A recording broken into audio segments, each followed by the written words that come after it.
माँ छी, कैसा चिकन टिक्का बना है, बिल्कुल भी कोई टेस्ट नहीं है इसमें। और ये सालन भी कितना फीका लग रहा है। आज तो चिकन खाने में बिल्कुल भी मजा नहीं आ रहा है। माँ जी, मैं कब से कह रही हूँ आपको कि इस मेड को चेंज कर दीजिए, उसे चिकन बनाना नहीं आता। अरे बहू, चेंज तो मैं इसे अभी कर दूं, लेकिन कोई और मेड मिलेगी तब ना। जब भी कोई सुनता है कि हमारे घर में तीनों वक्त चिकन ही बनता है, वो भी अलग अलग 10 वैरायटी के साथ, तो कोई भी मेड काम करने को तैयार ही नहीं होती है। बड़ी मुश्किल से मिली है ये। अरे माँ भाभी, आप दोनों क्यों इतना परेशान हो रही हो? अगले महीने प्रेम भैया की शादी है। जब प्रेम भैया की वाइफ आएगी तो वो हमारे लिए चिकन बनाएगी। मैंने तो सुना है कि मेरी होने वाली भाभी काफी अच्छा खाना बनाती है। सही कह रही है प्रीति बेटा, बस जैसे तैसे करके 1 महीना गुजर जाए, फिर तो बहू के हाथ से बनवाएंगे हम लोग चिकन। ललिता के पूरे परिवार को चिकन खाने का बड़ा शौक था। साल भर ये पूरा परिवार सिर्फ चिकन खाता रहता था। यहाँ तक कि खाने में तीनों वक्त इन्हें चिकन की 10 अलग अलग वैरायटी चाहिए होती थी। कभी चिकन लॉलीपॉप, चिकन टिक्का, तो कभी चिकन मसाला, बटर चिकन। जहाँ एक तरफ यह पूरा परिवार अपनी होने वाली बहू माया से चिकन बनवाने के सपने देख रहा था, तो वहीं दूसरी तरफ माया। जब तक तेरा पनीर बनकर आता है, तू तब तक मेरा एग रोल ट्राई कर। इस एग रोल को मुझसे दूर रख। तू जानती है ना कि मुझे नॉनवेज से कितनी नफरत है। एक बात बता, तू नॉनवेज से इतनी नफरत करती है, अगर कल को तेरा होने वाला ससुराल ही रोज चिकन खाने वाला निकला तो फिर क्या करेगी? अपने पति को तलाक दे देगी क्या? यार, मुझे नहीं लगता कि मेरा होने वाला ससुराल नॉनवेज खाता होगा। मैंने आज तक कभी ये नहीं सुना। आई एम 100% श्योर कि वो लोग बिल्कुल मेरी और मेरी फैमिली की तरह प्योर वेजिटेरियन होंगे। माया की ये गलतफहमी तब दूर होती है जब वो इस चिकन खाने वाले ससुराल में आ जाती है। और आज माया की पहली रसोई की रस्म होती है।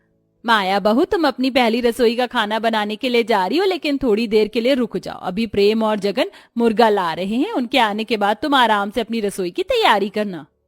सॉरी माँ जी, क्या कहा आपने? मुर्गा? हाँ, मुर्गा। माया, मुझे तुम्हें पहले ही बता देना चाहिए था, लेकिन इस शादी की भागदौड़ में मैं तुमसे ठीक से बात ही नहीं कर पाई। वो क्या है ना, हमारे घर की नई नवेली बहू अपनी पहली रसोई की रस्म में सिर्फ चिकन ही बनाती है, वो भी 10 अलग अलग टाइप के, इसलिए तुम्हें भी चिकन ही बनाना है। माँ जी, भाभी क्या कह रही हैं? आप जानती है ना कि मैं वेजिटेरियन फैमिली से हूँ, तो मैं नॉनवेज कैसे बना सकती हूँ? और आप लोगों ने भी नहीं बताया मुझे कि आप नॉनवेज खाते हैं। अगर पता होता तो मैं कभी भी रिश्ते के लिए हाँ नहीं करती। ये तू क्या बकवास कर रही है? हम लोग बस चिकन खाते हैं, ना कि इंसानों को मारकर। अभी थोड़ी देर में प्रेम मुर्गा ले आएगा, तो उसे अच्छे से काट कर साफ करके तू चिकन की 10-10 अलग वैरायटी बना देना। एक तो आप मुझसे चिकन बनाने के लिए कह रहे हैं और ऊपर से मुझे उस मुर्गे को मारना होगा। नहीं माँ जी, ये मुझसे नहीं हो सकता। अगर तुझसे नहीं हो सकता बहू, तो अभी भी देरी नहीं हुई है। कमरे में जा, अपना सामान उठा और वापस अपने मायके चली जा। हमें तेरे जैसी बहू नहीं चाहिए। अपनी सास जेठानी की ऐसी बातें सुन माया तो बेचारी परेशान सी हो जाती है। उसे कुछ समझ नहीं आ रहा होता कि वो क्या करे।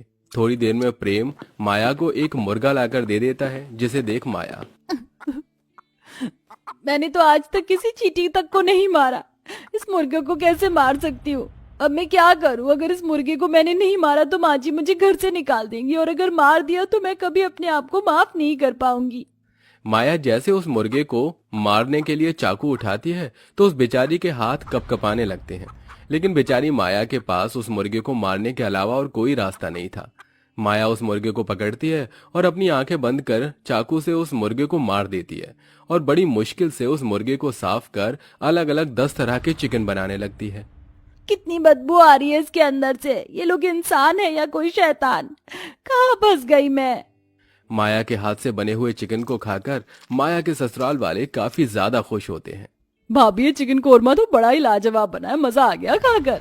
हाँ भाभी, और ये चिकन के कबाब भी, मुझे पता नहीं था कि चिकन के कबाब कभी इतने टेस्टी भी हो सकते हैं। माया के ससुराल वाले तो खुशी खुशी चिकन के पकवानों को खाने लगते हैं, लेकिन बेचारी माया उस रात भूखी ही सो जाती है। माया को लगा था कि शायद एक दिन की बात है, लेकिन अब तो ये रोज का हो चुका था। रोज माया को न चाहते हुए भी मुर्गे को मारकर उस चिकन से 10 अलग अलग तरह के चिकन बनाना पड़ता था, वो भी दिन में तीनों वक्त। चिकन की बदबू से तो मेरा जी घबरा रहा है, ऐसा लग रहा है कि उल्टी होने वाली है। चिकन की बदबू से माया का दिल घबराने लगता है, और देखते ही देखते किचन में ही उल्टी कर देती है। लेकिन बेचारी माया को इन सब के बावजूद भी हर दिन चिकन बनाना पड़ रहा था। 1 घंटे से नहा रही हूँ लेकिन ये चिकन की बदबू तो मेरी बॉडी से निकल ही नहीं रही है। मन तो कर रहा है कोर्ट जाकर जल्द से प्रेम को तलाक देकर इस ससुराल से छुटकारा पाऊं। लेकिन अगर मैंने अपने पति को तलाक दे दिया तो मेरी माँ बाप पर क्या गुजरेगी। उन्होंने अपने जीवन की सारी जमा पूंजी लगाकर इतनी धूमधाम से अरमानों से मेरी शादी की है। भगवान, मैंने ऐसा कौन से पाप किए थे जो मुझे इस जन्म में ही सजा मिल रही है। मेरा तो अब इस रसोई में जाने का मन ही नहीं करता है। ऐसा लगता है कि जैसे एक ऐसे कमरे में जा रही हूँ जहां पर न जाने कितने लोगों का खून हुआ हो। पूरा किचन 24 घंटे चिकन की बदबू से महकता है। माया मुंह पर कपड़ा बांधकर किचन में जाती है और मन ही मन अपने ससुराल वालों को कोसते हुए मुर्गे को मारकर चिकन बनाने लगती है। माया अब इन सब से इतना परेशान हो चुकी थी कि वो इस बारे में अपने ससुराल वालों को समझाने की काफी कोशिश करती है। आप सभी लोग चिकन खाते हैं, खाइए, कोई मना नहीं है, लेकिन इस तरह रोज रोज चिकन खाना क्या सही है। ऊपर से आप लोग उस बेचारे मुर्गे को भी मेरे हाथों से मरवाते हो। न जाने मरने के बाद मुझे भगवान कौन सी तेल की कढ़ाई में तलेंगे। आप लोगों की वजह से मैंने कितना बड़ा पाप कर दिया है और रोज करती हूँ। अरे बहू, हम दुनिया के पहले थोड़ी ना है जो मुर्गा खा रहे। अरे और भी कई लोग हैं, उनको तो कोई प्रॉब्लम है ही नहीं। तो तू क्यों इतना परेशान हो रही है? चल जा और जाकर खाने की तैयारी कर। और हाँ, आज मेरे लिए चिकन लॉलीपॉप बनाना, ठीक है? माया के लाख समझाने पर भी उसके ससुराल वालों पर इस चीज का कोई असर नहीं होता और ऐसे ही समय गुजरता रहता है। माया शाम सभी के लिए चिकन के पकौड़े कबाब बनाकर हॉल में ले जाती है।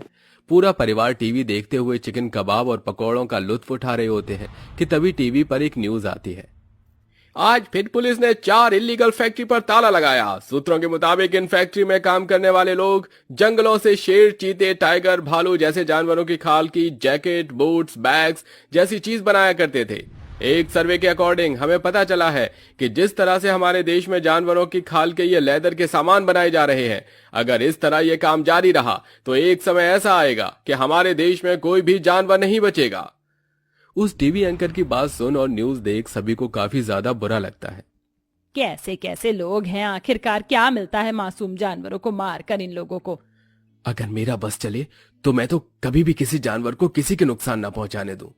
अरे वाह, ये तो वही कहावत हो गई, 900 चूहे खाकर बिल्ली हज को चली। वैसे माँ जी, बाबू जी, मुझे नहीं लगता कि ये बात आप लोगों को शोभा देती है। क्यों बहू, तू हमसे इस तरह क्यों बात कर रही है? वैसे हमने किस जानवर को मारा? आप लोग तीनों वक्त जो चिकन खाते हो वो क्या वेज है? वो भी तो जानवर है।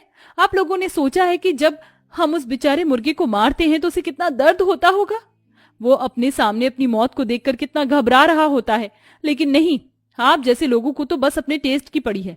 आपको तो बस अपना पेट भरना है, चाहे फिर आपके सामने मुर्गा हो या इंसान ही क्यों ना हो। आने वाले समय में लोग सिर्फ जानवरों को नहीं बल्कि अपने आसपास मौजूद इंसानों को भी मारकर अपनी भूख मिटाने लगेंगे। मुझे तो शर्म आती है कि मैं इस घर की बहू हूँ। मुझे शर्म आती है आप लोगों को अपना परिवार कहते हुए, जो किसी का दर्द समझ नहीं सकता। वो इंसान कहलाने के लायक ही नहीं है। इतना कहकर माया अपने कमरे में चली जाती है। माया की ये बात सुन उसके ससुराल वाले बिल्कुल शांत हो जाते हैं और कोई कुछ नहीं कहता। अगले दिन होते ही माया जैसे ही खाना बनाने के लिए किचन में जाती है तो देखती है कि किचन में कोई भी मुर्गा नहीं है, बल्कि पूरा किचन तो हरी सब्जियों से भरा हुआ है। ये सब क्या है? ये इतनी सारी हरी सब्जियां कहाँ से आई? हम लेकर आए हैं बहू। इसे हमने जो भी कुछ किया है आज तक, उसके लिए शायद हमें भगवान कभी ना माफ करे, लेकिन हम अपनी इस भूल को सुधार तो सकते हैं ना बहू।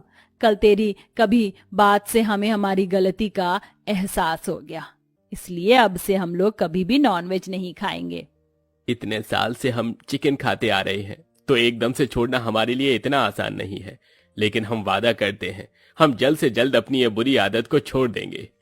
अपने ससुराल वालों की ये बात सुन माया काफी ज्यादा खुश होती है, जिसके बाद अब माया अपनी रसोई में कभी भी चिकन नहीं बनाती और हर रोज टेस्टी टेस्टी वेज खाना बनाती है, जिसके चलते माया के ससुराल वाले बहुत जल्दी अपनी चिकन खाने की आदत को सुधार देते हैं।